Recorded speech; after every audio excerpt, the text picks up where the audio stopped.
বিসমিল্লাহির রহমানির রহিম। বাগদাদে এক কুখ্যাত চোর ছিল। সে একবার আব্দুল কাদের জিলানী রহমতুল্লাহ আলাইয়ের মাদ্রাসায় চুরি করতে গেল। রাতের অন্ধকারে ঢুকেই দেখল হজরত আব্দুল কাদের জিলানী রহমতুল্লাহ আলাই চোখ বন্ধ করে জিকির করছেন। তখন চোর ভাবল, এই বুড়ো তো ঘুমিয়ে আছে। কিন্তু যেই চোর হাত বাড়ালো, তার হাতটা পাথর হয়ে গেল এবং চোরটি চিৎকার করতে গেল, গলাও বন্ধ হয়ে গেল। সারা রাত সে সেখানেই দাঁড়িয়ে রইল পাথরের মূর্তির মতো। সকালে হজরত আব্দুল কাদের জিলানী রহমতুল্লাহ আলাই চোখ খুলে দেখলেন একটা লোক দাঁড়িয়ে আছে এবং আব্দুল কাদের জিলানী রহমতুল্লাহ আলাই হেসে বললেন, কাল রাতে কি তুমি চুরি করতে এসেছিলে?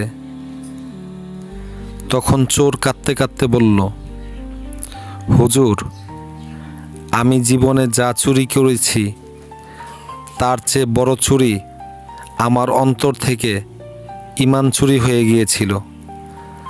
আপনি আমাকে তা ফিরিয়ে দিন।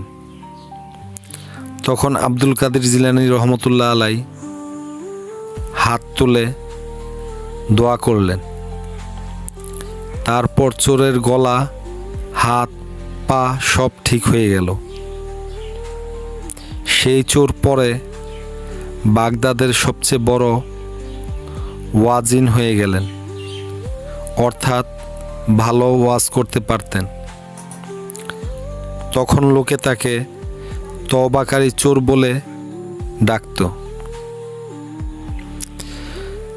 এই গল্পগুলো আমাদের শেখায় আউলিয়াদের কারামত আসলে সত্য, আর কারামত অস্বীকারী কাফের। যেহেতু আল্লাহ পাক কোরআন শরীফে আউলিয়া কেরামের কারামতকে হক বলেছেন।